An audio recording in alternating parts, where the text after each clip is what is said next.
getting passed by multiple cars, as I mentioned earlier on. So Ewan in a very precarious situation, but he often finds himself in these places. He doesn't qualify as well as he races.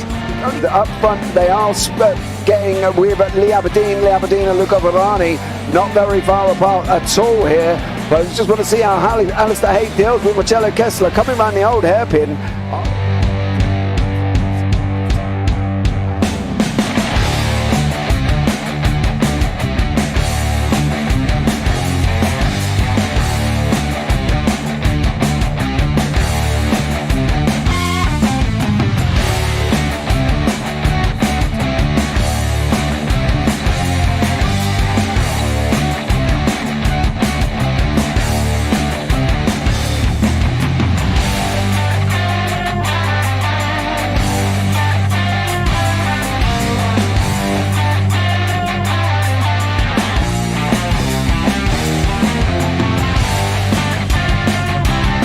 I would say it's not the best decision they've ever made, just not having done that under the safety car, really. Yeah, they're taking their pit stop strategies from Ferrari lately or something. What's going on? In turn one, just too much gas on them, too much feet on the loud pedal, and approach he's dropped him all the way down the order. But Philip Hammer is out in front by an 8.91 seconds.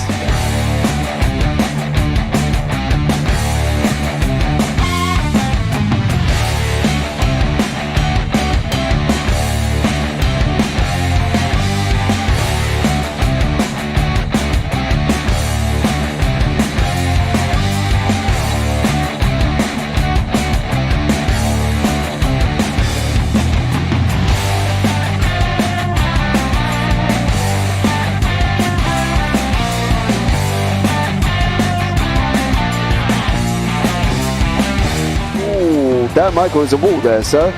And definitely doesn't want to be hitting that earlier on as well. Difficult, the understeer is in the dirty air through that final corner because it's such a long corner and you get dragged off into the grass very easily. He'll have the slipstream down it towards the chicane. Peterson was briefly alongside, but that slipstream has saved him and kept him in third. Yeah, Varani now lost a little bit of time to Aberdeen, about half a second. Peterson is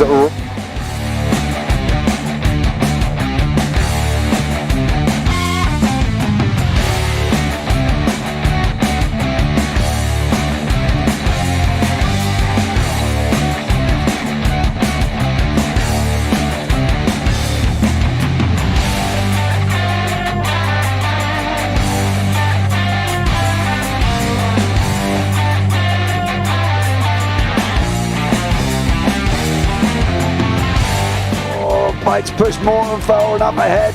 He's got out of line. Is now Pike going to have a go at Werrell? Don't push him off. He's in the championship fight. Jack Werrell chasing down Carl Jacklin. Further down, Rob Williams and Chris Barnes. Sensational run outside line now though for the heavy braking zone. Around the outside goes the Audi R8. Look how much Miller's caught back into play. Exactly. Miller's still start trouble. He's left on second and change. All of a sudden Miller's back in play.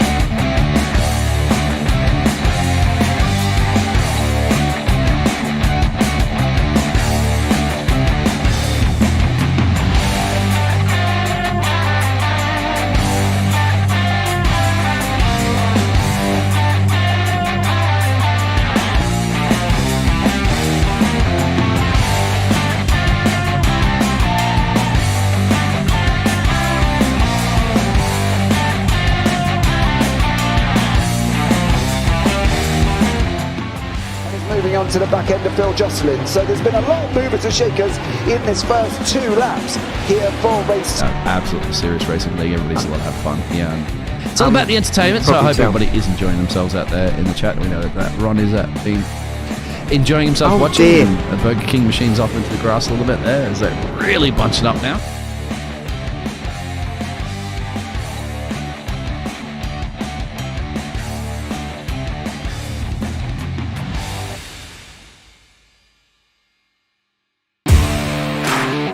Standing out from the crowd is a challenge. You have the passion, courage, and ambition to do something extraordinary. You have an awesome story to tell and a wonderful vision to share with the world.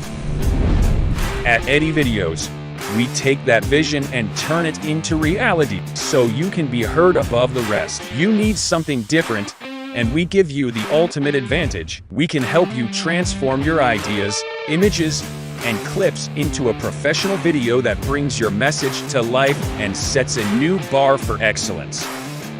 Visuals, voiceovers, editing, animations, whatever you need, we've got it all. If you're a new business looking to make your mark or an experienced company searching for something new and amazing, we're here to help. Trust us to take your video to amazing levels of awesomeness.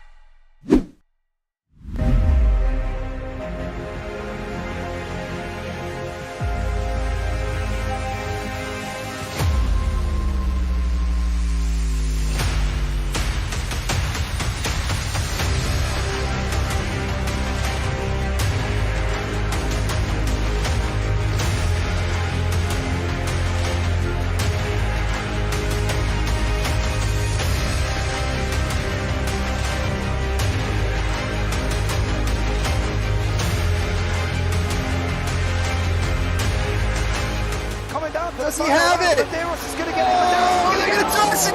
They haven't got it. He's on the outside line, though, going into the fastest corner on the circuit. Surely this can't work. Dominic Ligner has got a sensational run outside line now, though, for the heavy braking zone. Around the outside goes the Audi R8. Look how much Miller's come back into play. Exactly. Miller's still such chopper. He's not on second and change. All of a sudden, Miller's back in play. Can Barry do it? Big Barry's going to do it. Big Barry!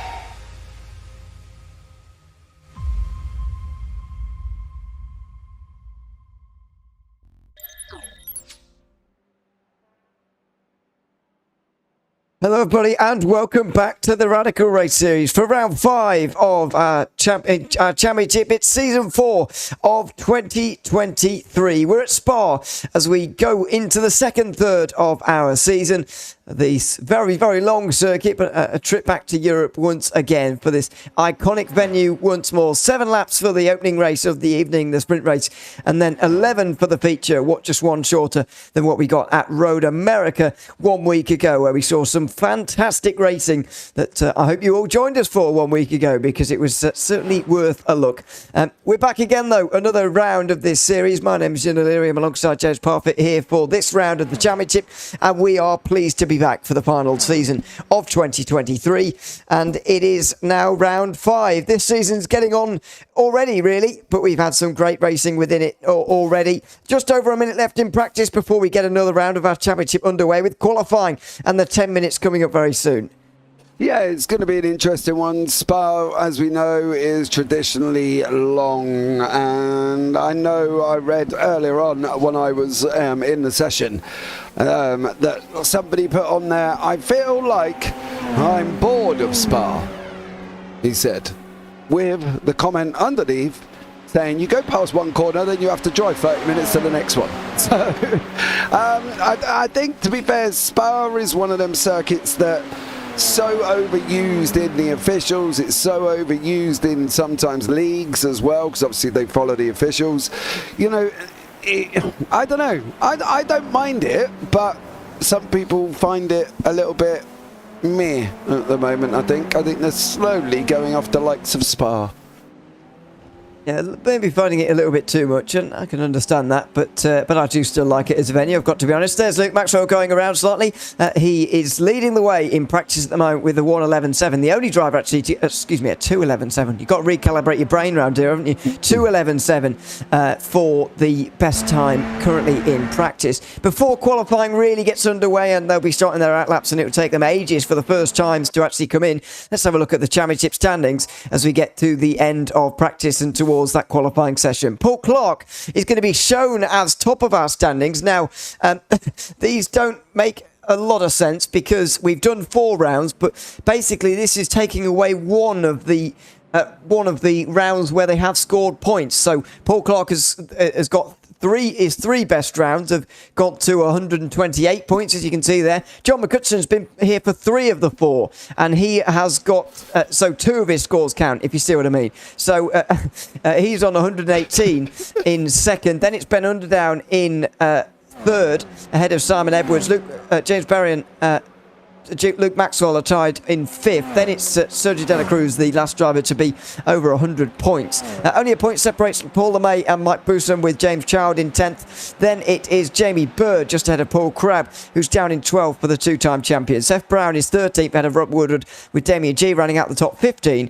Darryl Taylor only a point behind G. Then it is Michael LeMay in 17th, Phil Justin, George Gonzaga and Clark Williams round out the top 20. Then it's Wayne Palmer in 21st ahead of Paul Godden. Phil Glover 23rd. He's ahead of Dave Roston. Tom Minot, who made his debut back at Donington, of course. Kean Palmer is 26th and making progress in his first season. Patrick Charlton's 27th ahead of Graham Brown, and Chris Max Davies in 29th. Andy Thomas 30th, and then Alan Peterson to round out 31 drivers who scored points. James revealing to you that we don't delete names near season on season. We just keep them there. No. Hold on a minute. The thing is, right, is you never know that they're going to turn up. Like next week, we've got Chris Kane back here this evening. Now, Chris hasn't been here for a very long time. I can't actually remember him being here since we've actually started broadcasting this league. So you never know who's going to turn up. Like Graham Brown. If I'd have deleted Graham Brown, he turned up last week and is back again this week. So, they're there for a reason, because they do come in and out as the season goes on. Next week I've got to add Chris Kane, and if I deleted Martina Ward, she's here this week as well. So, give me a bit of credit. I'm not just being lazy. It's just the fact that they are here. I'm not criticising your methods, but I'm just explaining why there's spare names, if you like, at the. It sounds like you're giving me a bit of grief, Mr. O'Leary. No, not at all. Just a bit of a JPB industry secret there, revealed to the world. Stop it! Nobody saw anything.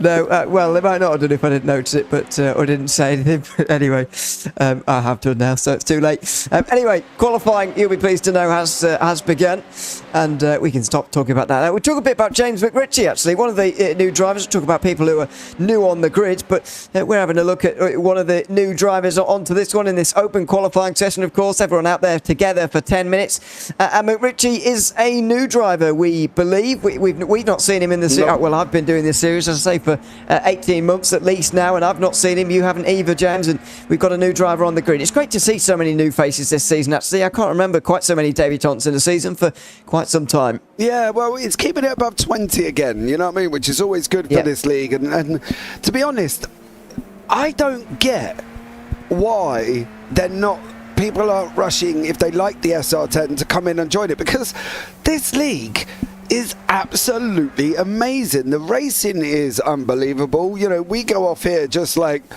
oh, blimey. There was a lot going on, and I think it's great that the likes of James McRitchie has joined us this week as well. And there's been a few new drivers throughout the season. So Andy Thomas is another new one that we haven't seen much of as well. So I'm glad they're all here. I really are, because they've got themselves involved with a great league, and that's the thing. I think if it was a little bit different, or a little bit more crash-happy league, should we say, as some have been before, then I could, understand them dropping out. But this league ain't like that. It's never really been like that, has it? It's very respectful, very, honourable almost. When you make an incident, you do let people through and stuff like that, and I think it's great that they've kept getting numbers in this season. I really do. Yeah, I do as well. Luke Maxwell immediately, by the way, back to the 211s that he was doing in practice, which is very impressive for an opening lap time, by the way. But I totally agree. I mean, very rarely do you see arguments at all between people in this league, and that is particularly rare in esports and sim racing to see in a league, and it's very refreshing indeed. I mean, as people may well know, obviously we do a lot of different leagues, a lot of broadcasting, of course, over the course of a week. But I would say most frequently, actually, over the course of a week, for me anyway, this does provide the best racing that I commentate on all week. Not saying it's every single week, of course, that would be impossible, but quite frequently, and certainly more frequently than any other league that I do. So you've got to take your hat off to all of the guys and everyone who is involved in this league, not only driving, but of course organising and admin behind the scenes as well. You've got to take your hats off because it's absolutely fantastic. And now we've got the numbers to go with it as well. Sometimes in the last couple of seasons we've been, down to the low teens maybe for a round, particularly towards the end of the championship where it's a track where people don't really like it very much and they don't want to buy it, and sometimes you can get a low turnout. But this season it's been fantastic. We've had over 20 on multiple occasions. We've got it again here tonight, which I suppose you would maybe expect at Spa, but even so hasn't always been commonplace in this league, and it's wonderful to see that we've got these drivers out there for the moment. Luke Maxwell currently leading this session, and he's gone 2 times purple as well on this second lap of the session. He currently holds this pole position by about 3 tenths as we go over the halfway mark already in this qualifying session. Yeah, it's strange that we've only got 4.5 minutes. They're only going to get 2 more laps, some people. Others might get 1. You can see Maxwell here is putting purples on the board, and I think this is going to be another improvement on that 2:11.885, to be honest. I wouldn't be surprised if it's a 2:11.5 as he's going to go over the line. I am surprised he goes out an angle and doesn't head straight up the side of the circuit. But I think that's Paul Clark there as well. 2:11.7, so Maxwell does go quicker. Oh, no. It's Paul LeMay. Sorry, Paul James. LeMay. Oh, blimey. Of course it is. We're quite good at getting this 50-50 wrong. Yeah, I know. But, I think the problem is we spoke to Paul last week and we asked him, please make your car stand out. And, well, he didn't. And the reason we're getting it wrong, guys, is not because obviously I wear glasses and Ewan is younger than me. It's the fact that Paul Clark is in exactly the same livery, bar the roll bar colour. We must remember the white is Paul Clark. The blue is Paul LeMay. Okay? Okay. So, yeah, I can see the white roll bar there. How obvious is the light blue for Paul LeMay? Well, you can see the sort of thing above his head there. It's a dark blue. It's a dark blue. Okay. There you go.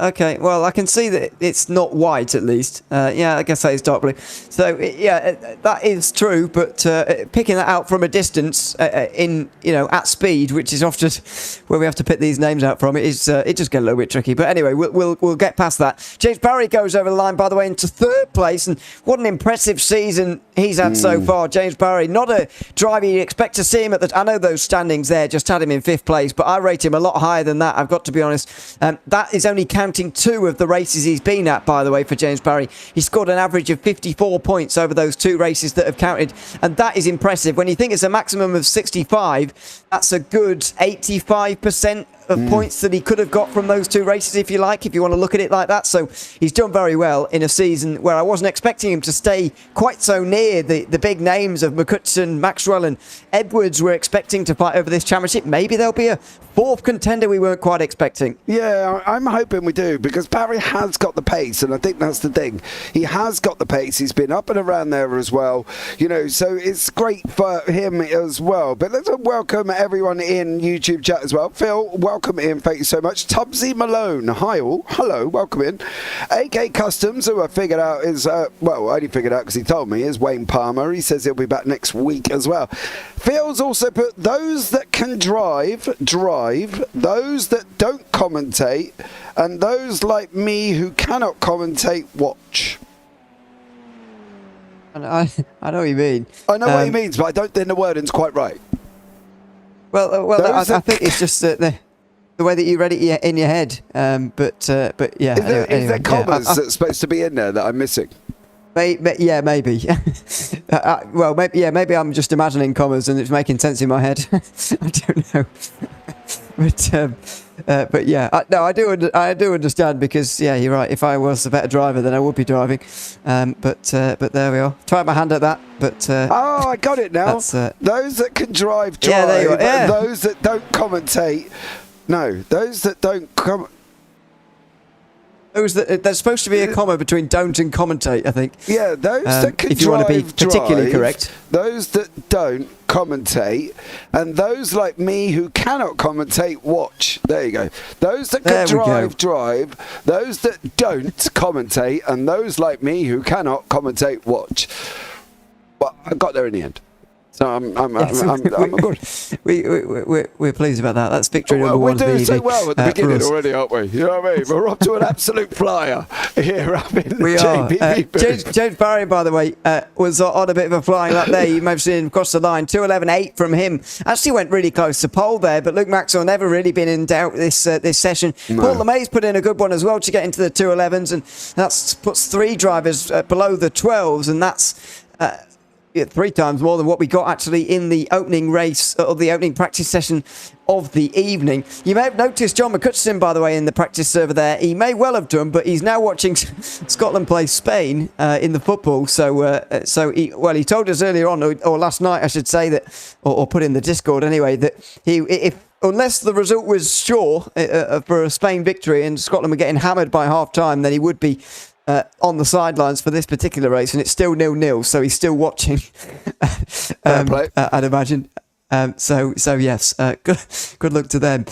Luke Maxwell will be on pole though for this race at Spa, and James Barry, only half tenth behind, will line up alongside him. Paul LeMay and Paul Crabb will line up together on row 2, and what an opening showing from James McRitchie. 5th place for him, and he'll be alongside Mike Busan. Then it's Graham Brown and Sergio De La Cruz. Michael LeMay and Seth Brown round out the top 10. Good qualifying from Michael LeMay there, actually, by the way. Paul Clark's outside the top 10 again, unfortunately. Ben Underdown in 12th position. Better second, sorry. And further back. It's all gone wrong. There you go. We're going to have to go back to this again. There's Jamie Bird and Clark Williams there on row 7. Martina Ward's returned to the championship. He's her 15th ahead of Robert Woodward. It's Darryl Taylor and James's favourite driver of all time, Phil Glover, in 18th place. Damien G and Phil Justin round up the top 20 with Andy Thomas 21st. We believe John McCutcheon and Chris McCain won't be taking part in this race. Certainly in McCutcheon's case, pretty sure for Chris Kane as well, unfortunately. By the way, if you didn't understand what I was going on about there, Phil Glover put on a great showing at Road America, and we enjoyed it very much as he went on his way to a top 10 in the second race. Very much worth going back and having a watch after this broadcast if you want to on the JPB YouTube channel, because it was a fantastic evening of racing. As this is about to be, as we go, it's Spa in the Radical Race Series, and we're underway for race 1. Luke Maxwell with a flyer from the front row, not so much from LeMay in the mid-pack there. McRitchie will be on his right-hand side, and it'll be Booson on his left. On the way in towards La Source for the first time, everybody makes it through quite cleanly, actually. As soon as I say that, Michael LeMay goes around, and so does Damien G getting involved as well. That was all at turn 1. Jamie Bird seems to have been involved in that as well, as he got off to a rocket of a start. It was 4 wide in the mid-pack going up towards turn 1. He broke fairly late, got straight into the back of Michael LeMay, I'm afraid, and that sent him around. Jamie Bird may well be feeling a little bit badly about that one at the end of lap 1, but it's Luke Maxwell who leads as he makes his way at the end of the Kemmel Straight through the first sector and into the middle sector for the first time. Yeah, Bird went into the back of Michael LeMay, missed his braking point going into La Source, and unfortunately put himself in a very bad position. Damien G, Phil Glover and Ben Underdown also had moments as well, and it looks like Clark Williams has had another moment on that run down into Rivage once more for Clark Williams there. So he's going to have to kind of get back at it as well. He's down 1 position from where he started.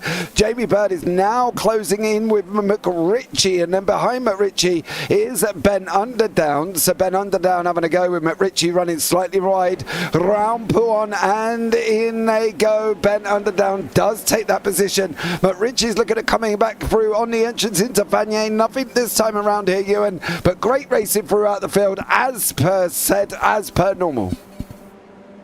Yeah, as per normal, exactly. McRitchie, unfortunately, though, back outside the top 10 here. I mean, what a great qualifying it was from him, by the way. I said it at the time in the grid, but what a fantastic lap from him. Unfortunately, it is his first night in the series, we believe, anyway, or certainly the first night we've seen him in this 2-race format. If anyone who's returning here after a long time will have only been used to the single-race format, for example. But it can be a very flustering moment as well when you're in a new series in this format as well, which is a little bit crazy from time to time. It takes experience to get to the talent and the ability of the likes of Luke Maxwell at the front, or even Ben Underdown in the mid-pack, and he's hounding him at the moment. You can see them side by side in the background of this shot, which shows Sergio De La Cruz and Seth Brown going side by side in towards turn 1. There's McRitchie trying to give Underdown a hard time. It's not going to happen in towards turn 1. Yeah, definitely not this time around, but it is going off down further in front here as well. So Sergio Martinez De La Cruz here under pressure once more. There was a big old puff of something there, and I think that may be somebody disappearing, but there is Seth Brown and Paul Clark battling it out as well on that run down into Lacombe. We go here, and they are going to be almost side by side through Lacombe. Paul Clark does manage to hold on or get past Seth Brown, and makes his way forward. Now for Paul Clark, that's what he is seeing currently behind him, which is the bright green of Seth Brown. Yeah, the eternally identifiable Seth Brown now dropping places, unfortunately, as Clark got through on him, and now Daryl Taylor trying to do the same. Jamie Bird's just hiding in the background as well, in the black machine as well. So there you can see him as we ride on board with Seth Brown. Some new camera angles this evening, able to look backwards from these radicals a little bit better than we were able to before. A few new onboard angles for us. Hopefully we can see things a little bit better than high-rated cameras, which can sometimes not reveal a lot. Yes. Exactly, yeah. Like trying to watch the TV from behind your sofa. Not really, not really very easy. But hopefully it is a bit easier for us now as we come towards the end of lap 2. Only 7 laps, by the way, in this first race, and it is going to fly by. The average speed around Spa is very good, but of course these laps are based on distance. This is 70% of an officials race, by the way, in case you weren't aware, for the sprint races, and it's going to fly by here. The top 4 still together. Yeah, they are at the moment, and also Paul LeMay is not far off with Mike Bousson climbing up behind him as well. So I think this could be a bit of a draft fest we've got going on here at the moment, and Maxwell's the only one who's not really going to be benefiting. You can see Barry fastest lap of the race, 2:11 at 8:54. We're going board with Paul LeMay, who's now chasing down the Irishman of Paul Crabb as well. Crabb's had a bit of an up and down season. LeMay's done great job since returning this season. And and I think there's more than just John McCutcheon, Simon Edwards involved in this fight. I think at the end of the day, you've got Barry, you've got LeMay, you've got still Crabb. Although the standings are a little bit higgly-piggly, and we've accepted that, I think there's still a lot of people that can do damage here. We go on board with Jamie Bird, who has got Seth Brown currently right beside us here as well. And you can see what's going to be going on once more as they go into Lacombe, Ewan. And they do make it through. I didn't think there was really a gap there for Bird to go around the outside, and in the end he did back out of it, but he was just looking alongside and nearly had a nibble at the left rear of Seth Brown there. That could have been very awkward for everybody in towards Lecombe, but they've gotten away with it all, and Daryl Taylor is the one who's just watching. We ride on board with him. This is the camera angle that he will have as he's on board here, driving the Radical. Now going through Pouhon, just using a little bit of that right-hand side curve, which, by the way, is not always possible in all cars, and I'm somewhat surprised that the Radical can actually hook onto that curve on the right-hand side.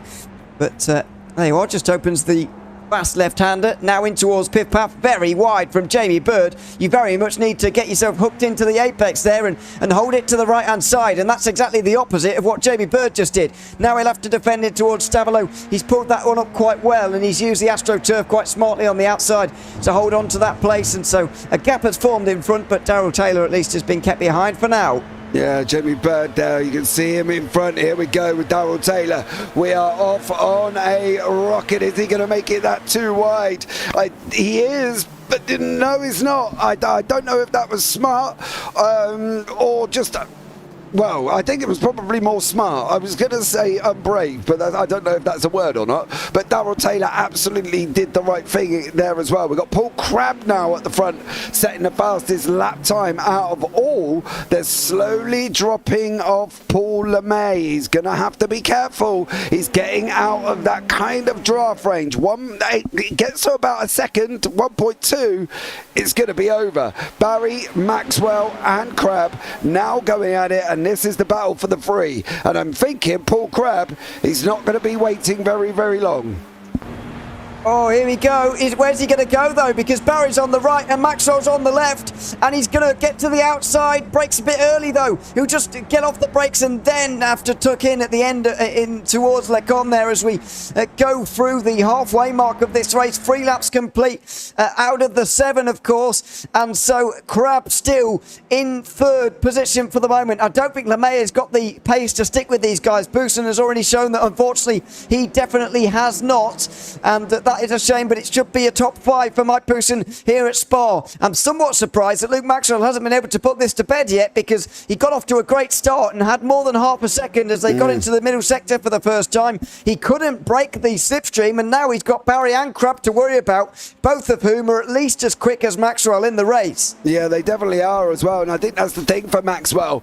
He's not managed to get away, which has allowed everybody else. Now, don't forget, you've only got to stay 7, 8 tenths, and you're going to get drafted forward. And I think for the Barry and Crabb, they probably, and this isn't detrimental to Paul Crabb or James Barry, they might have only been being able to stay with Luke Maxwell because of that draft, because they're getting pulled along. And that's the thing, and they've got to just keep on with it. Barry's just got to keep going, keep plugging, closing in down through Blanchimont. You can see them heading down now, and they've just got to keep going here. Barry is trying to attack. Maxwell went on the defense there as well as they go in through the bus stop and out the other side now, Ewan, and you can see they're still mixing it up. Now look, Jamie Bow! No. Oh, what a mess that is. An absolute mess, and I think McRitchie was involved in there somewhere as well, I'm afraid. It's a complete... Well, it's going to start from here, and this is gives you some of what you need to know, doesn't it, really? Seth Brown and Paul Clark go side by side through Blanchimont. Then Jamie Bird is on the scene, and in the end, it's just an awkward one. Clark is in the middle there with not a lot of places to go, but he just drifted towards Seth Brown, who didn't have anywhere to go himself because he's jammed up on the left-hand side. An awkward moment, and Clark's the one who goes around as Maxwell loses the lead to Crabb and Barry. James Barry now leads the way. What happened to Luke Maxwell over the top of the hill there? Well, I can guarantee there as well, if that was what we're thinking it may have been, he just got caught up. He just got caught up, and the guys behind just said, thank you very much. They've taken it almost 3 wide as well, and they've left Luke Maxwell in the dust. And that's exactly what we were saying about the draft. Oh. And the problem is, if Maxwell's burnt up his tyres here, Ewan, he could be under pressure from Paul LeMay as well. So for Maxwell, let him settle down a minute here, Bert, as well. Give him a lap, then go again. Good evening, Ria, as well. We have seen you, but there's so much action going on. Paul Crabb, James Barry fighting out for now the lead of the race. Well, that is remarkable. Luke Maxwell, after leading the whole way so far, all 4 laps have been led by him in race 1 so far. Now he falls back to 3rd and is struggling to stay with these guys. It's almost as if Barry and Crabb have been sat behind him waiting and knowing the moment when they can strike has been on the horizon, and now that the moment is upon them, they've totally taken it and they're running away with the lead. I think Maxwell has just about held on to the slipstream for now, and this will help as well. Crabb goes around the outside of Blanchimont very nearly. He tries to, and Barry will have to defend him towards the bus stop chicane as well. It will be late on the brakes for everybody. Crabb with no way past. He'll tuck to the outside, then the inside again. It's a good exit. Well, I was going to say it's a good exit. He just lost the car at the very end there as Crabb was getting onto the front straight. Now it's all going to be on here on the Kebble Straight and in towards Lecombe for the 6th time of asking in this race.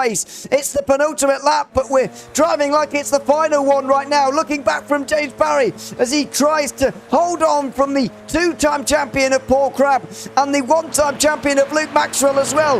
In the 3rd position with Paul LeMay in 4th as well. Over the top of the hill, Crabb with a very good run through here. It's almost exactly what Barry had last lap on Luke Maxwell. Instead, this time, Barry is the victim of an overtake. It's Paul Crabb who goes to the lead. Can Luke Maxwell get up there there as well. No, it's James Barry who responds inside line, and he retakes the lead all over again. Yeah, James Barry doing a stellar job there. He was under pressure. You could see it there as well.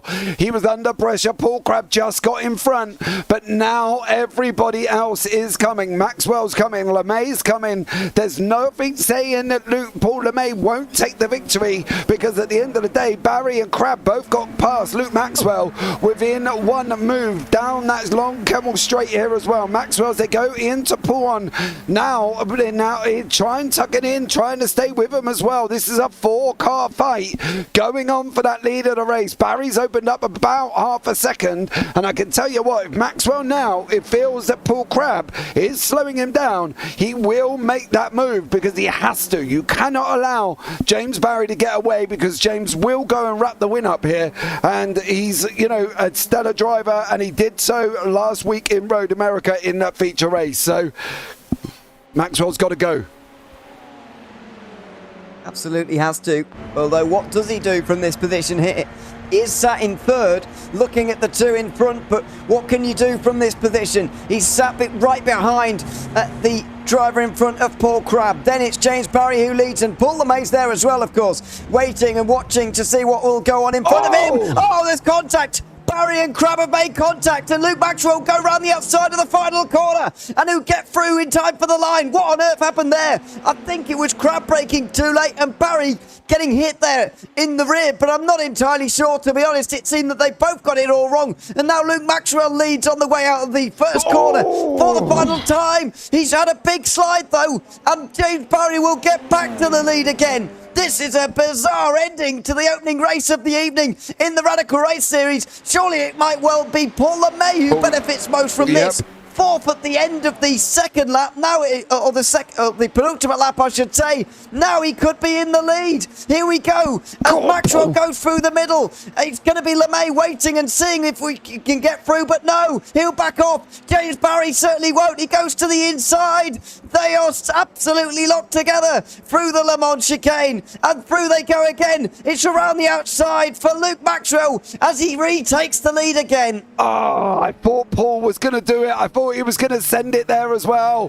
He's now got a bit of a mission. Is he going to be able to get it down Blanchimont as they come through No Name now over the curb? Get the run out, Paul, on that run down into Puan. Is running out for time for Barry at the moment. He's sucked up in that number 10 SR10 behind Luke Maxwell. He lost the lead. Who's gained the lead? We think Barry and Crabb have had contact into that bus stop. We haven't had time to look back at it because the racing has been frantic through this front four. They go off now, coming into Paul Ferrer, a double right-hander here before they go on to Blanchimont for the final time. Is Barry going to be able to make that move?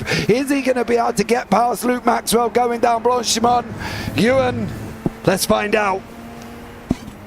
Is he close enough? That's the big question. He's not close enough for the spectacular through the fast left-hander, but he will be close enough for an attempt here at the final chicane. James Barry, of course, feature race winner 1 week ago for the first time. Now looking to become a sprint race winner again at Spa as well. Here we go into the final chicane. Into the braking zone they go. Luke Maxwell should hang on from here. He's been late enough on the brakes. Barry not quite close enough, and Luke Maxwell will take the opening race at Spa by a very small margin. In the end, Barry comes home second out of LeMay and Crabb in a very tight finish. In the end, Barry wasn't really close enough, didn't challenge enough, and Luke Maxwell takes the win. Yeah, Barry had a go. He had a go, just couldn't quite get there in the end.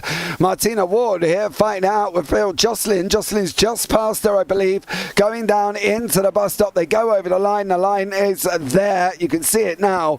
And Phil Jocelyn does manage to stay ahead of Martina Ward. We've got Andy Thomas is going to be the last one over the line currently at the moment as well, as he's coming down into the bus stop.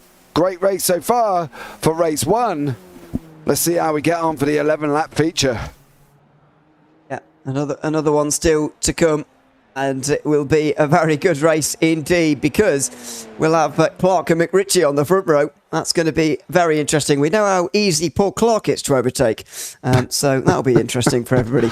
Or 9 of them anyway. Well, the whole field indeed. So anyway, Luke Maxwell will take the race win though. The first race win of the evening. James Barry, Paul LeMay and Paul Crabb pushed him all the way though. Look, but Mike Bushnell was even catching actually at the end. He finished 5th. Sergio De La Cruz was on his own in 6th. Ahead of Ben Underdown, who rose to 7th. Ahead of Graham Brown. Then James McRitchie, who at least got himself back into the top 10 and starts the second race, his first feature race on the front row. Paul Clark will start from the pole. Phil Glover just misses out on a second consecutive top 10. What a result that would have been for him. Jamie Bird slipped to 12th ahead of Seth Brown, who got involved in contact down at the final chicane as well. Darryl Taylor and Phil Jocelyn ran at the top 15 with Martina Ward just over a half minute back. Then Damien G in 17th place. Clark Williams was ahead of Andy Thomas. Final drivers on the lead lap. Then Michael LeMay, who was a lap down, but will still score a point. Robert Woodward, a few laps down. John McCutcheon and Chris Kane, of course, not racing here this evening. By the way, the Scotland match nearly finished, but I don't think McCutcheon's going to take part in the second race either. What a first race that was, though. It's going to be Clark and McRitchie on the front row for the second race, though. The top 10 has been reversed, and this is going to be possibly even more interesting. Yeah, it's going to be a very nervous time for James McRitchie. How is he going to cope with the fact that he's going to be on the front line for his first ever race in the Radical Race Series? Nerves, and probably more nerves for James McRitchie. So, yeah, let's see how he gets on, see how he copes with everything here, and see if he can get away. Now, we've also got Paul Clark, and we know Paul Superwide, Mr. Paul Superwide Clark is the name in the Discord. He's super wide for a reason there, Ewan, and not the most easiest man to get past. No, he certainly isn't. He certainly was frustrating for a couple of seasons ago. Remember John McCutcheon not being very pleased that he couldn't make his way past on one particular occasion a few seasons ago. That was a season where Edwards took his 5th title, I think, and I'm not sure which number it was, but it's certainly Edwards who won in the end, because Maxwell and McCutcheon were going for the title that year, or that season, I should say. Paul Clark is on the front row for this one, though, with James McRitchie. It'll be Graham Brown and Ben Underdown on row 2, with Sergio De La Cruz and Mike Booston, with the opportunity to race some people for the first time in a while. They were on their own in race 1. Paul Crabb, Paul LeMay, James Barry and Luke Maxwell will start together, albeit a few places further down than previously. Phil Glover has got a great opportunity for a second consecutive top 10 alongside Jamie Bird. Then Seth Brown and Darryl Taylor on row 7 ahead of Phil Jocelyn and Martina Ward. Damien G and Clark Williams will be on row 9 ahead of Andy Thomas and Michael LeMay. And then we believe the last starter will be Robert Woodward in 21st. Well, if I'm not mistaken, he is here. There's a Scotsman at the back there. Scotland have just conceded a second goal, so they've got little chance of winning, and John McCutcheon has said, right, I'm going to race then. Yep. So here we go, with no Clark Williams or Robert Woodward. Interestingly, from what I can see on the grid, we've got a couple of non-starters, but McCutcheon is here. The lights are on for the second time at Spa, and we are underway again in the Radical Race Series. It's McRitchie with the better getaway on this occasion. Can he get through the first lap more cleanly, though, than he did on race 1? Round the outside he goes, and he takes the lead as well on the run down towards Eau Rouge for the first time. Clark has lost the place, and it's Graham Brown who's trying to take that one off him at the moment. It's a cleaner first corner, actually, than what we saw even in race 1, as they go up the hill here for the first time. Over the top of the hill at Radion as well. We're almost free wide with LeMay trying to make up places. Luke Maxwell's going backwards. I wonder whether he's got a slow down. He did. But it's defence for McRitchie, and it's 3 wide behind him, very nearly 4 wide, as everyone's looking to the inside, including Ben Underdown. He's side by side with Paul Clark. He can't make the move, although he will through the second part. Inside line for second, and he does get there ahead of Clark, but behind James McRitchie, who's leading. shining in his Radical Race Series debut. Yeah, he definitely is at the moment. He's doing a stellar job there. Paul Clark, just unfortunately, he's gone back free here. We talk about how good he was at defending, and he's gone back 3 places. Luke Maxwell did get a slowdown. Clark Williams has had a big old moment already. Paul Clark's now on the defense from Mike Bousson as we go round Pouon. Then here as well, left hander on that run down under the Allianz Bridge. We're going to be going into Vanier once more here for these guys. Paul Crabb on the inside, Paul Clark on the outside. They're side by side. Crabb's going to try and go round. Clark's going to go and have him as well. Now through curb, Paul Ferrer, a double right-hander before we get on to Blanchimont we go. And it is Paul Clark who manages to hold on from the Irishman of Crabb. Well, that is creating a gap up front here because McRitchie and Underdown are going to be battling again, but this time for the lead in the feature race. This has all the looks of a race which is going to stay very close for a very long time, but unfortunately, well, I guess that is fortunate for Luke Maxwell because he's down in 15th, but he's not actually that far from the lead. As you can see, only 5-6 seconds away from the race leader as of right now. That's very good news for him as we lock up into the final chicane. Ben Underdown's gone off the road there. As we go aboard with De La Cruz in the background, they all get slowed up in time. Underdown certainly didn't.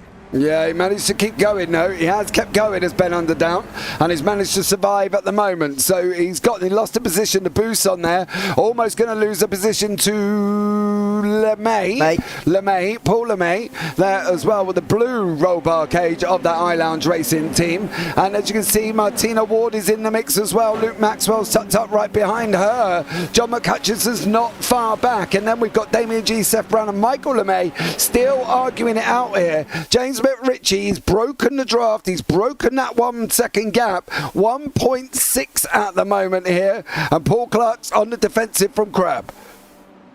Yeah, and Paul Clark could well be James McRitchie's best friend pretty soon because he's defending again in towards Lecombe. And here goes Crabb. He knows the gravity of the situation here already. He knows it's only lap 2 but needs to make moves and hasn't done it again. Now down the inside he goes into Bruxelles. It's a big dive, but he's got it done. Inside line through the corner and he is through. And now he can set his sights on McRitchie further in front, although Clark is probably in more danger. Boutsen will be next to try and go through on him for 3rd place, and it may well happen into Pouon. No, not quite, but you can look at the field stacked up behind. By the way, Luke Maxwell was involved in a big battle there. He's already with John McCutcheon battling for 14th. Yeah, they're further down the order at the moment. He's just got down into 15th with McCutcheon taking 13th. Maxwell's just about to try and make that pass on Jocelyn here as well. He's got that inside line. He has made it through. So Maxwell and McCutcheon are now together on track. You can see there is the Scotsman. He's chasing down Martina Ward, Jamie Bird, Michael LeMay and Paul LeMay all battling it out in the middle here as well. There's battles up and down throughout this field here, Ewan, currently at the moment. There is just fights going on. These guys battling away as they're coming down into the bus stop. You can see Paul LeMay on the left-hand side. He's going to try and run it round the outside of Jamie Bird. He's going to give him the inside for the exit. He does make it through. Bousson's also had a go at Paul Clark and looks like he's also made it through, coming through the bus stop and down into turn 1. Fastest lap of the race so far for McRitchie, and that's not a surprise particularly because look at what's happening here. In towards turn 1, it's an absolute mess for absolutely everybody. They all make it through, thankfully, but Crabb is the one who leads the way in this group, if you like. Clark is next, then Mike Bousson and Ben Underdown, almost as quick as he can say it, well, quicker than that even, going right in behind him for now, over the top of the hill at Radion. Crabb's going to get drawn back into this because Clark is going to be fast in a straight line. He's going to have the slipstream and the desire to defend as well. On board with Bousson as he pulls to the left. Can he trap Clark behind Crabb? No. And here goes Underdown. What speed he has. In towards Lecombe. He takes 2 for the price of 1. Although can he hold them? Yes, he certainly can. And Clark will just slide a little bit side by side with Bousson, very close between the two. There was no contact though. Clark pulls to the middle of the road to defend again, and he managed it successfully, helping his teammate Paul LeMay, of course, who's now round the outside, and Jamie Bird, who's in on the act as well. What racing we're seeing here, and what an overtake from Ben Underdown using his straight line speed, which seems to be fantastic so far. Oh, he got 2 for 1 down through Kemmel, did Ben Underdown, and absolutely flew it. And I'm wondering if he did what Paul LeMay could have done in the last lap of that last race. I reckon he could have had the same thing as Underdown. Underdown took that opportunity, said, watch out, mate, I'm coming through. And he did come through. Clark defended so hard here has allowed Buson to get behind him. Paul LeMay, Jamie Bird, Graham Brown, James Barry, who's not moved any places. Your last feature winner, who's up behind Graham Brown. And Graham Brown's another toughie and another quickie on the track as well. So Graham Brown ain't no slouch here for Barry, and he's going to have to try and get through. My boy Phil Glover is in 10th place there as well. Much love to Phil. A stellar job at Road America. As we come down into La Source now, Paul Crabb, Paul Clark, Paul LeMay, Ben Underdown, Jamie Bird, everyone you can think of is in that battle, including now McHutchison and Maxwell. Ah, Glover's round! Ah, Paul! Come back! Oh dear. Well, he's down to 18th and could be worse, I'm afraid, as well for Joe Glover. It's all gone wrong at the final corner for him. Crabb has gotten away, by the way, from this group, and it may well have to help him catch Ritchie, but still 3.3 seconds there. That's a big gap. Clark still on the defensive, still at the head of a train, and still being very difficult to overtake, as you might imagine. He is going to be overtaken by Booston here, though. Yeah, and Underdown is going to try and do the same. Let's see if he can. He'll be roaring up behind this shot now, and there he goes to the outside. Nowhere to go, though. Booston has made sure he's just held that off for the moment, and he's through now. Is Booston. That was very stern from Clark. Aggressive, that was, but he's held it again. That's exactly why he's earned his nickname, Stern, but fair defending in the end. There was no contact. Nobody did anything wrong, and Clark has at least held on to 4. Yeah, but boy, oh boy, does Ben Underdown need a nose job after that one. I can tell you that much, because he literally had it nearly chopped off there from Paul Clark. That was just super defending from Clark, and he's going to have to go again because he's still got Underdown, and Underdown still got LeMay right behind him here as well. We can go onto the nose of Paul LeMay. Oh, so close, so close. Jamie Bird also having a go with James Barry. Then we've got McHutchison with Maxwell. Maxwell did overtake him this time around here, Ewan, but now he's got to go again, and they're at the back of this pack that literally runs from Mike Buson all the way down to Sergio De La Cruz in 12th place. Yeah, it's a very big group of cars here, it has to be said, side by side through Blanchimont now between Clark and Booston. Still can't be overtaken here, Clark, and even when he does, he just retakes it again into Blanchimont. This time he's got it, and 4 wide in the background, very nearly. LeMay is in the middle of all of this, and down the inside is Underdown, and James Barry as well. They're still 3 wide. Underdown is in the grey and red, with the darker grey and red of Barry on the right-hand side of the shot. The two of them now locked together. LeMay has been overtaken by them both. Jamie Bird pushed down as well. Maxwell and McHutchison are now in this group as well now. Maxwell looking up the inside of Bird in towards turn 1. That didn't happen on that occasion, but they'll just have to wait for another straight. What racing we're seeing here at Spa this evening. It's been absolutely fantastic so far, and there's still more than half of this race remaining in race 2 of the Radical Race Series this evening. Underdown under loads of pressure. Barry already alongside. Now goes LeMay on the left-hand side as well in 3 wide. Bird tries to go through. There's contact. He's going to go through the middle, is he? Through into 3 wide. We go right now. Maxwell trying this one as well. They're 3 wide and round the outside again. Oh no, there's contact. In contact. Maxwell and McHutchison have made contact, but they've carried on. It's Jamie Bird who's come off worse, I'm afraid, and this is how it happened into Lecombe. Yeah, he tries to go through the middle, and then I think there's contact with him and Barry. Oh, Barry starts it. Barry goes round. Bird tries to avoid him. McHutchison and Maxwell there as well. Sergio De La Cruz unfortunately got caught up in that as well. And I think Jamie Bird was trying to avoid the spinning James Barry, and unfortunately spun himself there. So not an ideal scenario for him. McHutchison might as well go up. He's up 15 places at the moment, sitting in 7th.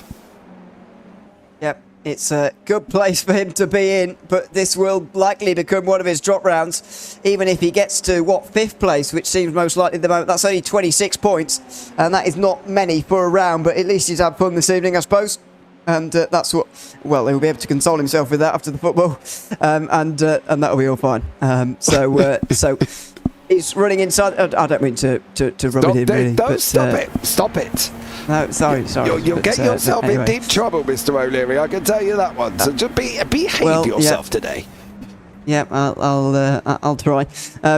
So he is inside the top 10 pretty comfortably there. Maxwell, as I said at the time, did make contact with him, and I wonder whether there was a bit of damage dealt there, because Maxwell has dropped a few places down outside the top 10 now, and it's not actually turned into a great day for Maxwell on a day where, after the practice result, you would have said, well, he could destroy the field today. He was the only driver into the 211s. However, the races haven't gone quite so well.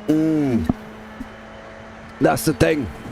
The fact that he was absolutely flying in the practice session to be where he is now, he's going to be kicking himself. Barry's going to have a go at McHutchinson down the Kemmel here. Ben Underdown's going to help McHutchinson out, partly due to you're too early. You're too early. Too early. Maxwell got the draft off Underdown there as well. Unfortunately, James Barry, you were too early coming out. You should have let him pull you a little bit more forward, because he was going to pick it up. Barry! Underdown, that's twice. He's definitely in the plastic surgeons now, isn't he? He's definitely got no nose loss done here, as Underdown nearly lost it again. Well, he's been involved in a lot so far in this, in both races, actually. He was battling with McRitchie for most of the first race of the evening, and now the second one as well. He's been battling with everyone. Barry now at least is with McHutchison, and maybe they can use each other to move up the grid a bit, but still the gap at the front is 2.8 seconds. James McRitchie could be having a debut win here, and what a result that would be for him. An underdog story, if you like. Two-time champion Paul Crouch chasing him down as well, and set the fastest lap of the race so far on that last lap as well. He is not giving up just yet. Yeah, he's definitely not giving up. Clark is not giving up over the back of Buson at the moment. They're about 4.5 seconds apart here as we go now on the run down to Blanchimont. Here comes Paul Clark. His speed's closing. Under the DHL bridge we go, down to 2 tenths, 2.5, 1.1.5. Here we go now. Is this all on Clark? What are you going to do there, Mr. Eye Lounge, Mr. Hi-Fi, Mr. All of It? Is he going to have a go through? He's not going to go through, and I am surprised by that one. I thought he might have given more of a go here, as Barry looks like he almost was going to have a go at McHutchinson. Damien G is one we haven't mentioned today. He's having a fight with Michael LeMay a little bit further down in 12th and 13th. These guys not very far apart at all. So a great battle going on there, and you can also see Seth Brown fighting out with Phil Jocelyn. So a nice little tidy couple of battles going on at the moment, and a good one all the way through the field as well, even from the minor positions. Remember, Jamie G had to come to a complete stop at turn 1 in race 1, which really didn't help him. Obviously wasn't quite as disadvantaged as Michael LeMay was, who went around entirely, but G wasn't helped either, really. So that's why we've not seen too much of him so far, as it's McHutchison and Barry together again. This time it's McHutchison on the outside into Lecombe, but it's not going to happen on that occasion for him, and he'll stay behind again. Underdown fighting again just further back with Martina Ward, who's inside the top 10. She's been quiet so far as well, but is now into 8th place, just ahead of Underdown. And then Sergio De La Cruz, Gerald Taylor not too far away either. That's been quite a stealthy rise to 8th place for Martina Ward. Yeah, done a great job up 8 places, managed to avoid the trouble, I suppose, and did a great job, to be fair. Underdown's just about to take it in the inside, though, unfortunately, into Pouron. That has dropped Martina World down. She's going to lose a place as well to Dela Cruz, I believe, who's also now taking that opportunity. Martina Ward's on the inside. Dela Cruz is on the outside of us currently here as well. She's trying to keep that inside line open to give Dela Cruz the room. Dela Cruz says, thank you very much, I'll have that, and has taken that position away. Clark still fighting out with Buson. McHutchinson still scrapping with Barry. The Scotsman not giving up here. He very joined for race 2, but Clark and Buson now. Is Clark waiting Do we think he's waiting for the penultimate lap before he has a go? Because, let's face it, he could have probably got him a couple of times down Blanchimont. Well, it's difficult to say, really, but he may well be waiting here. Maybe he believes that they can get a better result if they work together slightly, but I don't necessarily believe that. A lot of time lost on that last lap by Paul Crabb, by the way. 6/10, more than half a second lost. And James McRitchie is 4 laps away from an opening round win here in the Radical Race Series. What a story that would be for him after only ninth place finish in the opening sprint race. It could be a feature race win in what's been a very topsy-turvy evening for almost everybody, I've got to say. Luke Maxwell is, by the way, out of the race and down in 19th place. Clearly there was damage after his contact with this man, John McCutcheon, as they were scrambling to avoid a spinning James Barry along with Jamie Bird as well. McCutcheon taking advantage of that, and Barry, who may well have damage himself, although it doesn't seem like it. They have a decent drag race up towards Lecombe, but McCutcheon prevails, and he's up to 6th place from the back of the field. Great job there for John McCutcheon, always stellar there as well. Daryl Taylor now fighting it out with Martina Ward. Damien G on the grass at Lecombe, unfortunately for Damien G.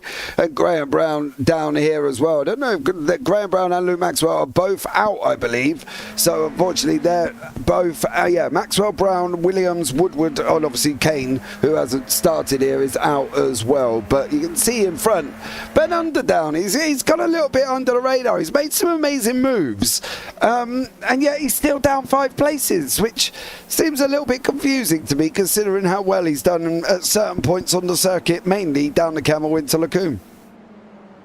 Don't forget that, by the way, Robert Woodward didn't start the race either after retiring from race 1 and finishing down in 21st, so he's a DNS as well. Graham Brown's sim crashed, which is why he's out of the race. No incidents for him, really, but just a sim crash. Of course, Luke Maxwell, certainly not the case there. That was an incident for him that eventually, I think, gave him damage and then decided to call it a day there. And I'm afraid it's a bit more bad luck for Luke Maxwell, which has been the story of his last season and a half or so, really. And another shame for him as James Barry and John McCutcheon continue to fight it out. Just how important could this be in the course of the championship? They're right up there, the both of them. And you just never know how important these couple of points are going to be, or this even 1 point is going to be for James Barry. At the moment, McCutcheon is holding 25 and Barry 24 for this race because of 6th and 7th. So it is only a point, but it's quite symbolic here of the fight that we're having in the championship. Maybe it's between these two, among others. Yeah, we do obviously think that the drop rounds have somewhat gone a little bit squirrely-whirly on the championship. So from Barry's point of view, don't forget as well, he finished 2nd in the feature race, which is, a great job from him, and he's pulled points back on McCutcheon. So he would be happy, but it really depends on where we're at with these 3 drop rounds and who is going to have the best amount of points. We know generally after about race 7 we start getting into the nitty-gritty and we'll start giving you all a little bit more detail. So maybe after this race it might all start settling down a little bit and we'll be able to work out who is where and with what and what's going on. So let's see how it goes and we'll see what happens. We will. Long season ahead, of course, still 7 rounds to go after this one. And I don't think we mentioned so far, no Simon Edwards here, of course, as well. So that's a pretty big moment there as well in the championship. Paul Crabb sort of resurrecting his hopes again. It's sort of lurking on the edges of the championship fight at the moment, but this is sort of this result resurrecting them slightly. So we look at Daryl Taylor out of the final turn. I've got a funny feeling this could be possibly where Graham Brown's sim went a little bit tongue, because all of a sudden Brown lost like 11 positions or something. So he goes here, and then I think, right at that moment. So not an ideal scenario going through La Source with a load of cars around you. No, exactly, and that's what he said actually in his post at the time. He said, I hope that didn't actually affect anyone, and he didn't actually make any contact there because that could have gone badly very easily. And thankfully for everybody, we avoided that in the end. This is a replay on board now with James Barry. I presume this is the incident actually with the 3 wide that we're going to see. And what great racing this was, by the way. Underdown with not a great exit off of turn 1. And then Barry and LeMay, as we sometimes talk about, just pulling out of the slipstream too early. Jamie, and then Underdown trying to get back to the middle of the road. Don't know why, but Jamie Bird was there. He was going through the middle of absolutely everyone. Luke Maxwell was on the outside. It was Barry who just went too hot into the corner, really. And in avoidance, Bird either turns across Maxwell or Maxwell turns and gets into Bird, depending on which way you look at that. And 2 cars end up going around. That was close. Barry again defending, this time to get ahead of John McCutcheon. Yeah, I think that was more Bird trying to avoid James Barry. So he's made that quick decision to come to the right. And unfortunately, Luke Maxwell was there. So whether or not that was a misinterpretation of the gaps between James Barry, Jamie Bird, and Luke Maxwell, possibly. But I don't think Maxwell was quite innocent. I don't think he's quite guilty. I think he's more innocent in the fact that Bird has gone right to try and miss the fact that obviously James Barry had spun, so can't really blame Maxwell on that one. I don't think. I think that's a little bit more of Bird moving over in front of Maxwell, why he's there, and obviously not expecting him to come across. It's always a difficult situation when you're having to react to all those things happening quite so quickly. And unfortunately, a couple of cars end up going around as a result of that. Jamie Bird is still in the race. However, further down, and Luke Maxwell is that's the only one who's not in the race anymore from that incident. Darryl Taylor's been in the pit lane. He's back to 18th now, and Andy Thomas presumably has been to the pit lane at some point in this race as well. He's down to 17th now, and Taylor very close to actually being a lap off the lead lap at this stage. But into the final chicane now for the penultimate time. James McRitchie is still leading the way, but this battle between Barry and McCutcheon will not go away, and it may be that mistake there from McCutcheon that prevents him from getting ahead of Barry on the last lap. Yeah, this is what Darryl Taylor did. Oh, no. It looks like he's had a big old moment. It looks like we've had about 3 crashes here for Darryl Taylor. I've got a funny feeling he's spun it up coming on to Blanchimont. The rear left here is going to get onto the curb, and I wouldn't be surprised if he gets a little bit loose somewhere, because this was the site of his first incident. He's had to jump back to the pits. So whatever went on with Darryl Taylor, he's done a pretty good job of it himself. And I'm wondering, who's that in front? That is Busan. On board with Barry. Yeah, I'm not quite sure why all of a sudden Darryl Taylor's not. Hold on. Hold on a minute. No, come on. Darryl, where you at? There we go. It should be this one here that's caused Darryl Taylor the problem of where he went off. Oh, that bump there. That bump is very, very vicious, by the way, on the right-hand side of that curb, where you obviously don't want to be generally, because it generally means things have gone wrong. And it does look like McCutcheon was too far back to go through.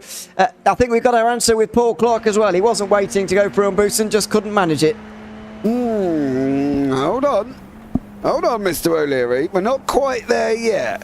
Wait till he gets on to Blanchimont. I have faith in Mr. I-Lounge Racing, Mr. Paul Superwide Clark here.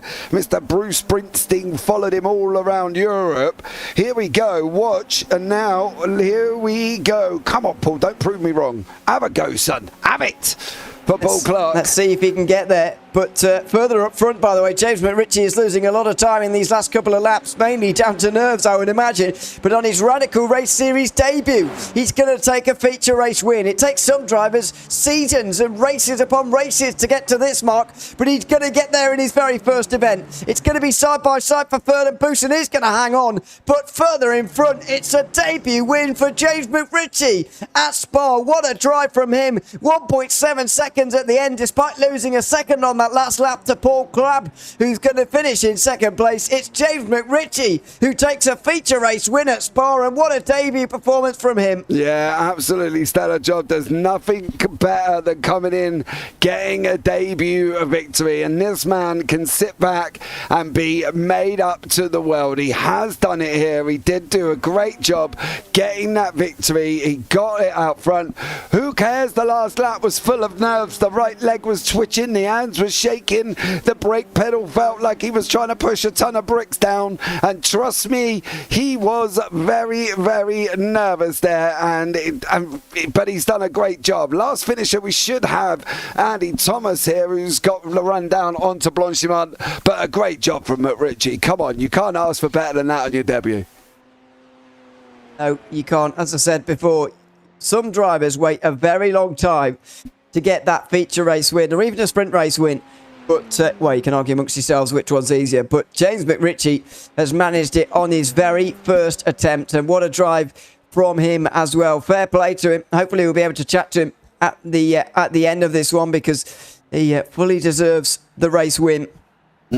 At the end of 11 laps around here at Spa. There goes Andy Thomas over the line for 17th place. Darrell Taylor will be a half minute back, and then we can look at the results. But yeah, a slow ending to that one, but it was great racing throughout. It's everything we expected from Spa, really. Yeah, I think that's the thing. It was such a good race, and it kind of gave it that feel of like a Kemmel battle. You know, it was all down the Kemmel straight, most of it. And it was, I think, most of it down the Kemmel Straight. I believe there was probably a couple of more overtakes down into Lacombe, but it was that battle of the rundown and the draft, Ewan. And I think that's probably what Spa brings as such as well, because it is quite difficult to get past Pouon unless you're brave. Maybe down Blanchimont into the bus stop if you're lucky. But yeah, I think it was a good, interesting race. But the final results are on your screens, sir.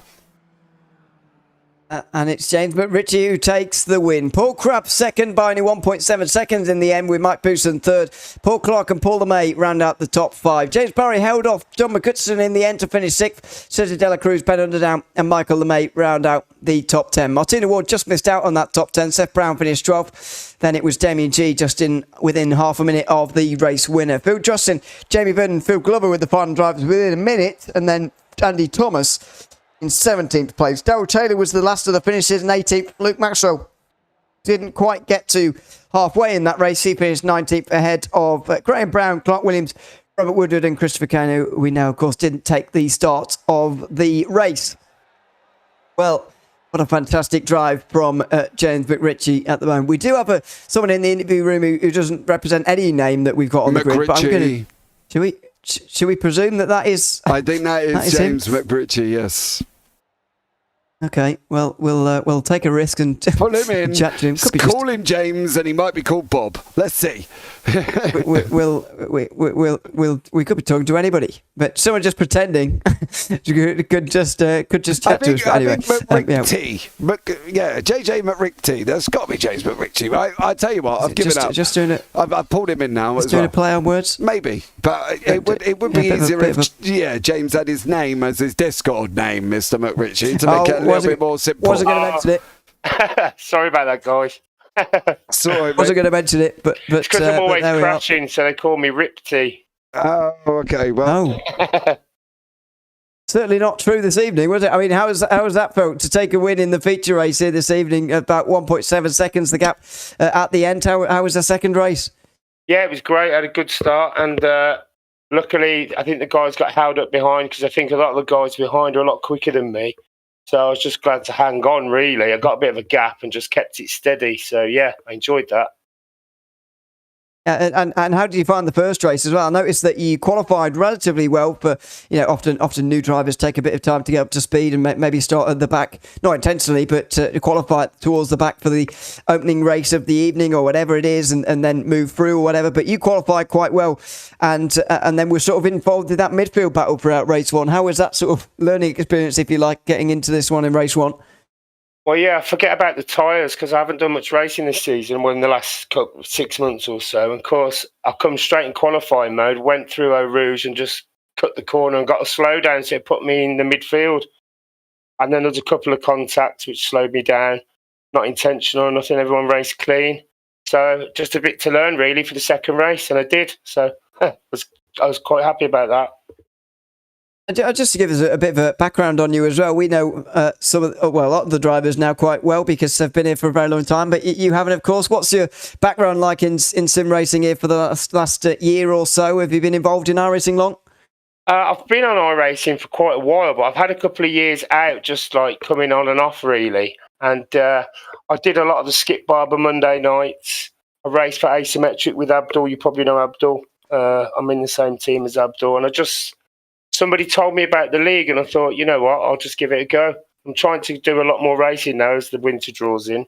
I'm looking forward to it. I don't know Abdul. Who is Abdul? Oh, Abdul is he's a streamer. You probably know him. He's Abdul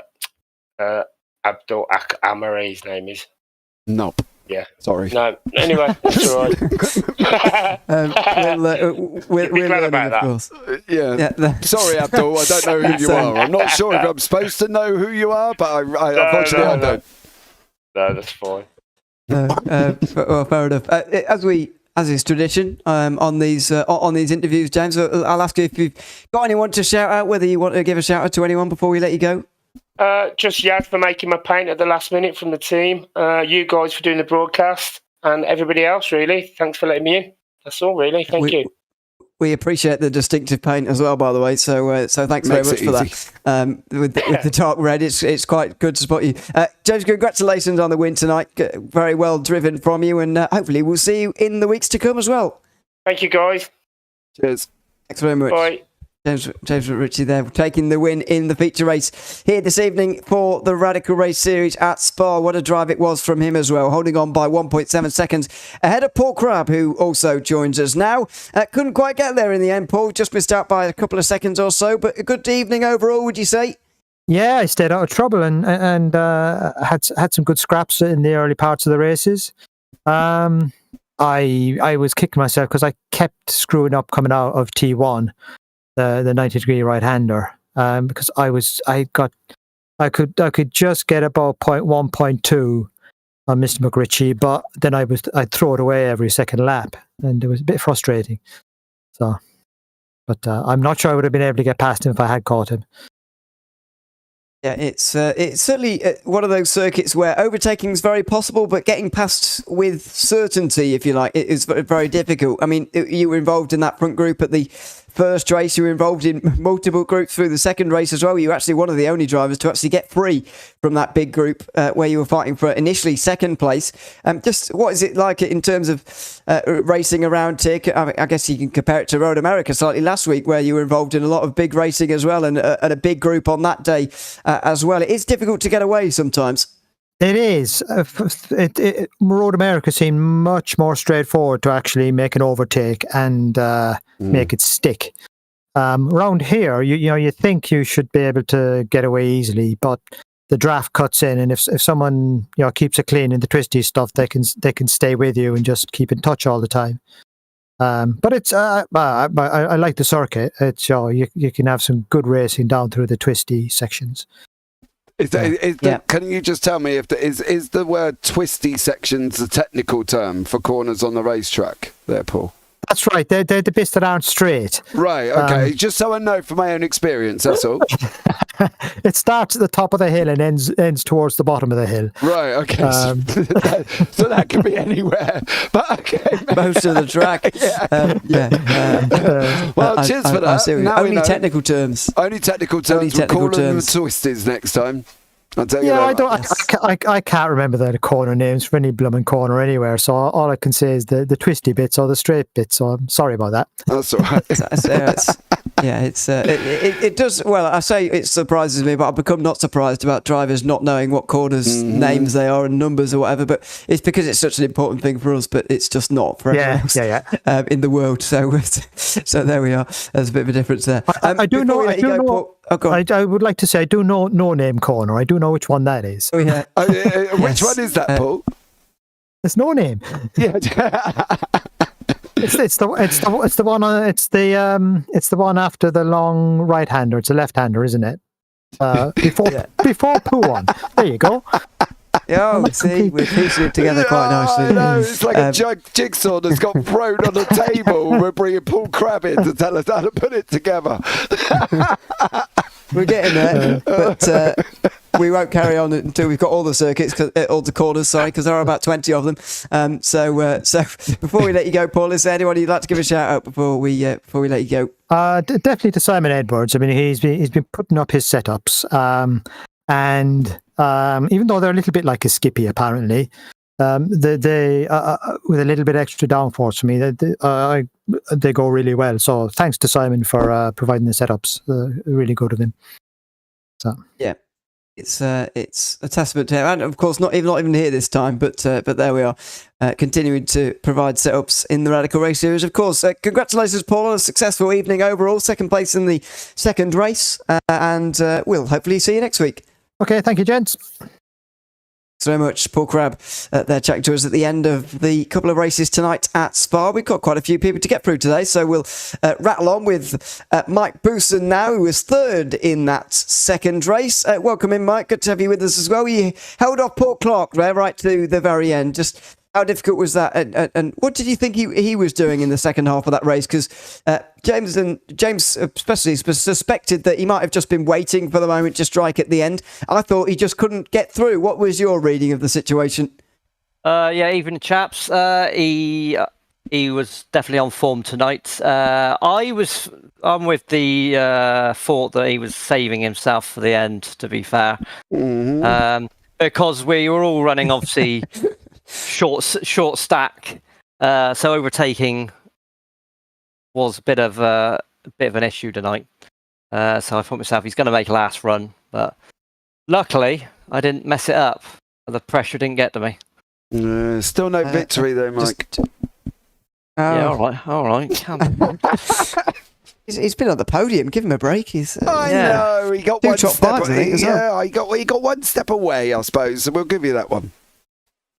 Yeah, I learned something tonight. Supposedly Scotland's got a football team. Who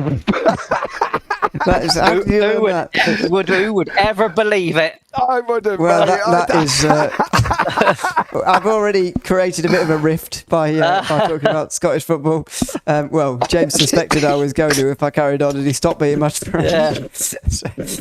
We'll be chucked out. We'll be racist, branded racists next.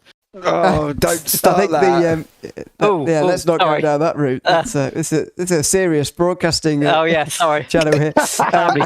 You can tell by the interviews it's serious, Mike. Knock it off. Yeah. Sorry. Just a bit of a giggle at the end. Yeah.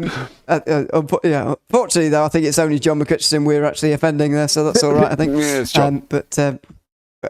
Hey. But anyway, let's. What do you mean, hey? Let's move away from that. Give him grief, and then you go, hey. For me, anything above Birmingham's technically Scotland. So. Wow, that's okay, mate. He's only up the road from me. Trust me, I'm aware. I know you two are, but. We're so far south, everything's Scotland. Yeah, you two are so far south, you're living in the Channel Tunnel, basically. But by that reckoning, I've lived in Scotland all my life. So that's gone wrong. Anyway, let's get back to racing just briefly. Oh, yeah. Because how has the first 5 races of the season, or first 5 rounds, been for you, Mike? Because I know we've not chatted every week, but it's been decent for you so far.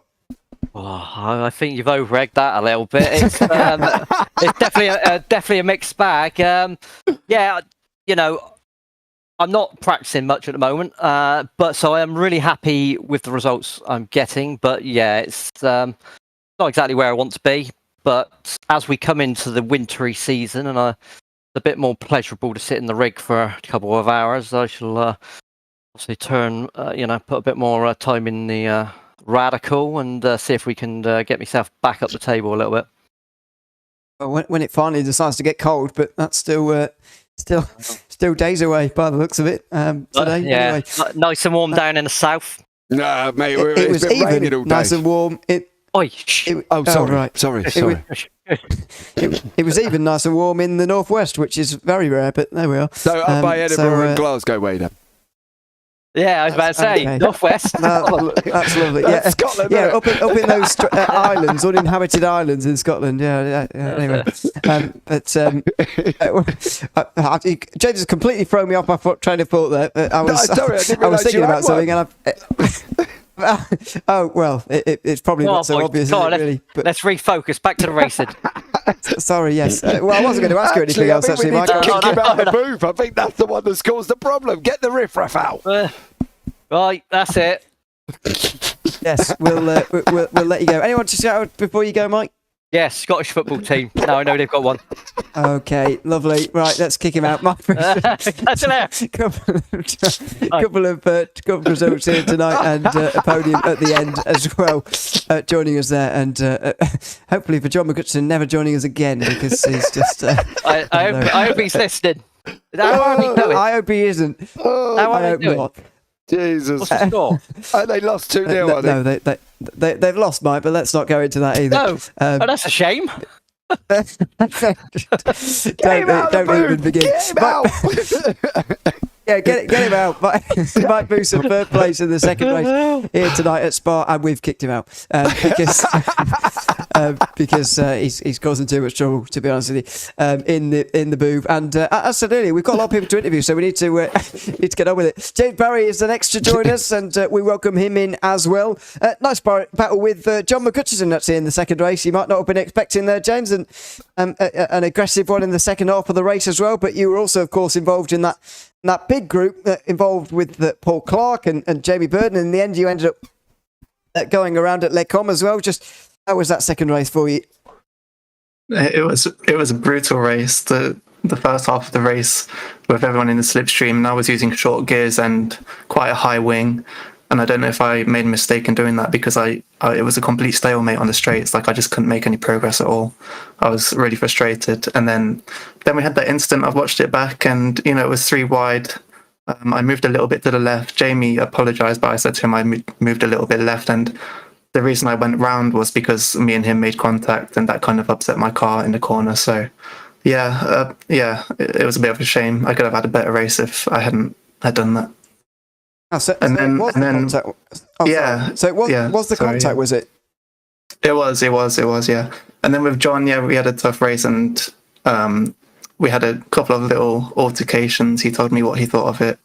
I told him what I thought of it. And I mean, I kind of moved across before the braking zone, and he didn't like that. So yeah, it is what it is. So you exchanged divorce valves then? He just sent a message in the group chat. Yeah. Very nice way of putting it, I suppose. To be fair, so well done for that. Overall, though, how would you sort of rate this evening? Because you have had some very good performances, notably last week, of course, which I guess you would have done very well to have gone better than Road America, I suppose. But how do you rate this one overall? Not good, because last week, I won the feature race, but the amount of points I got wasn't that good because I had a terrible sprint race. So I said, today I want to have a good result in both races, and I got the second place in the sprint, so I thought that's a great start. I'll be aiming for the podium in the feature race, and I'm kind of disappointed I didn't get that. But I mean, it was a lot of fun, and well done to the guys in front, because they drove really well, and it was a really tough battle for everyone in that race. So it is what it is. And also, it's another nearly 50 points to your name as well in the championship, which of course is still a little bit skewed because we've got drop weeks to add in, and it's only race 4. It's only round 5, I should say now. So things are still a little bit askew, but it's still nearly 50 points picked up for you at the end. Is there anyone you'd like to give a shout out to, James, before we let you go? No one this time. But yeah, thanks for that, everyone. All right. Well. We'll hopefully see you in a week's time, James, at Road Atlanta next week, of course, and so hopefully we'll see you. We'll see you then. Yep, cool. We'll do. See you next time. Cheers. Thanks very much, James Barry, chatting to us there after second place in the first race and then 6th in the second race here tonight at Spa. And finally, of course, as is tradition, we speak to Phil Glover at the end of the evening, and we can once again now. Welcome back again, Phil. It was very nearly 2 top 10s in a row for you after taking that top 10 at Road America in the feature. You finished 11th in the sprint race. How was that for you? Yeah, well, the first race was fine, really. I think everything seemed to be going okay. Did I start 21st? I think I probably did. So yeah, second race.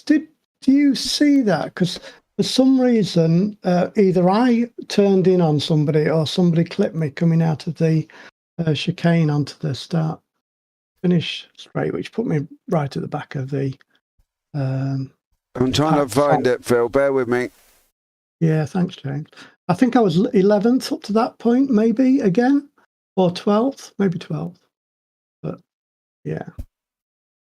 Yeah, something like that. I don't actually remember seeing it, but we are going to have a bit of a look on our screen. Hopefully, we are in slow-mo at the moment, so it might take us a while to get there. Here we go, full speed. James is listening to me.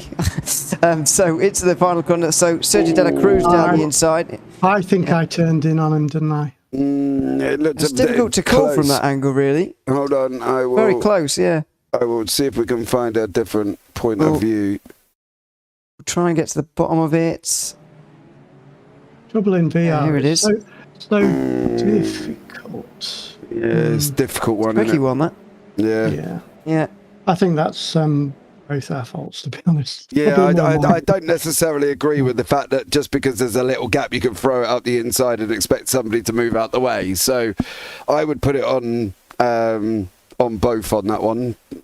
Well, more on Sergio for trying to make a gap that really wasn't there. Yeah, well, that does. I mean, at the end of the day, we do all this for fun. So it was just a bit frustrating because then it put me right to the back, which meant I had nobody to race really. So that's just the way it goes, isn't it? Yeah, sometimes happens, I suppose. And yeah, unfortunately, it was quite spread out from there. To be fair, wherever you would have found yourself actually in the field, it might well have been a lonely end to the race anyway, because there was certainly a lot going on to split the field apart over the course of that one. But how was the battling here at Spa in terms of wheel-to-wheel racing? Because we heard from a lot of people tonight that it was actually difficult to overtake and get away from someone. And you were in the first race involved in quite a lot going on, picking up places here and there, finishing 11th, as we've mentioned. How was the wheel-to-wheel racing around here? The one bit I do remember is going between two cars. I think somebody had a bit of a problem, but they were both back on the throttle, and I just carried a bit of momentum. At the end of the long straight, there's a chicane in there. Right there. Yeah, and so between, I think, right in the middle of that chicane, I went between two cars. So that was quite interesting. Be interesting to watch that one back. Yeah, I mean the second race, we were in quite a pack, weren't we? Coming as we just watched, there was quite a few of us. I don't think anybody could make any real progress. I think we were all just packed together, and I was having to I was slowing down into what's the famous Le Rouge, just to try and give myself a little bit of extra speed to catch them up again. Because if you're following right behind somebody, it's a bit challenging down there. So yeah, it was good fun. What was the overall racing like for you guys? Was it good? Yeah, it certainly was. It certainly was. We certainly noticed that it was difficult to get away from other people, which is fair enough. But it's exactly what you'd expect from Spa, really. Just good racing overall, and probably enjoyable evening. Got to see that you were a part of it, at least in the first race, Phil. Is there anyone you'd like to give a shout out before we let you go?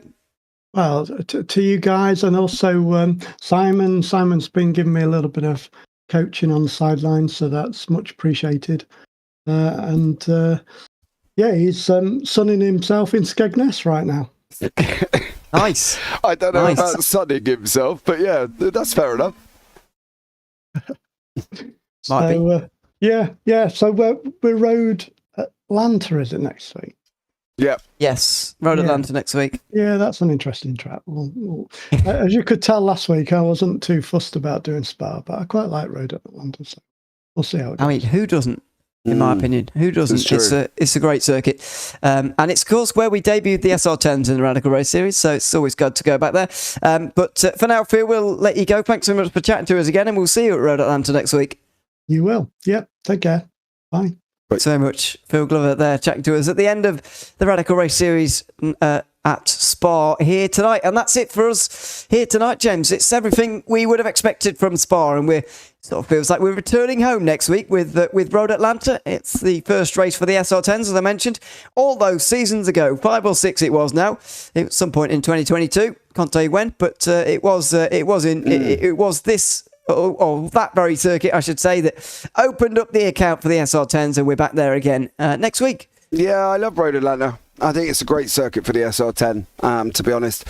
And I'm really looking forward to the racing. I think It was so difficult to overtake. Like, the guys did really kind of get it right. It was really difficult to overtake here because everybody had the draft. Then you would lose it again, and it was difficult. But I think Road Atlanta is going to be a completely different perspective. Running up that hill out of 1 into 2 and 3, that's going to be a difficult one as well. And that curb coming out of 5, these radicals hate that curb coming out of turn 5 down the base of the hill. So for them, they're going to have to be even more careful than the likes if you were in a GT3 or GT4 or anything like that. So it's going to be a good one, Ewan, and I'm looking forward to it already. Yep, it will be on same time, same place as you found this one, of course. Make sure you subscribe to the JPB YouTube channel. We're on 1.5k, by the way, and subscribers hit that on Sunday night. So, congrats to ourselves. Could we say that? Why not? Why not? We've all worked hard for it, mate. We've all worked. Everyone in JPB have worked blissfully hard to get there, mate. So, yeah, we can congratulate ourselves as well. Small-time broadcaster, now mixing it up. So I'm happy at the end of the day as well. You're much better at self-credit and stuff like that than I am. So, you pat yourself, mate. Nobody else is going to come along and pat yourself on the back if you do a great job. Apart from me, I'll tell you if you've done a wonderful job. But, pat yourself on the back. Apart from James. Yeah, everyone in JPB have worked so hard for this. We've worked blissfully hard. We've been up at stupid hours. All of us have done late ones. All of us have stepped in for the last minute. All of us have done 12-hour ones, 6-hour ones, 8-hour ones. So we've all worked hard. So every single person within JPB, Biggles, you, Dan, Zach, Kent and Michael and everybody else, Alex as well, we all deserve it, and we can pat ourselves on the back and say how proud we are of each other, because it has been an amazing run this whole, 18, well, where are we now, October, probably 13 months since we put the first broadcast out on JPB. Absolutely. So a big thank you to everyone who's still watching and has subscribed. And if you haven't, then make sure you do so, because we're continuing to grow, of course, and or hoping at least that will be remaining the case. There's still a lot of racing going on over the course of the week as well before we speak to you next for the Radical Race Series. So make sure you check that out as well. As we go, and a lot now, as James just said, we've been broadcasting for quite a while. There's a lot of racing on demand as well that you can go back and watch, as you may well have noticed if you've had a look around. But thanks very much for joining us here this evening. We'll be back for Road Atlanta again in 1 week's time for the Radical Race Series, just coming up to 9 o'clock here in the UK on Thursday nights, as we are every week, of course. But for now, we will bid our farewells. I've been Ewan O'Leary alongside James Parfitt here for this evening, and until we see you in Road Atlanta, it's goodbye for now.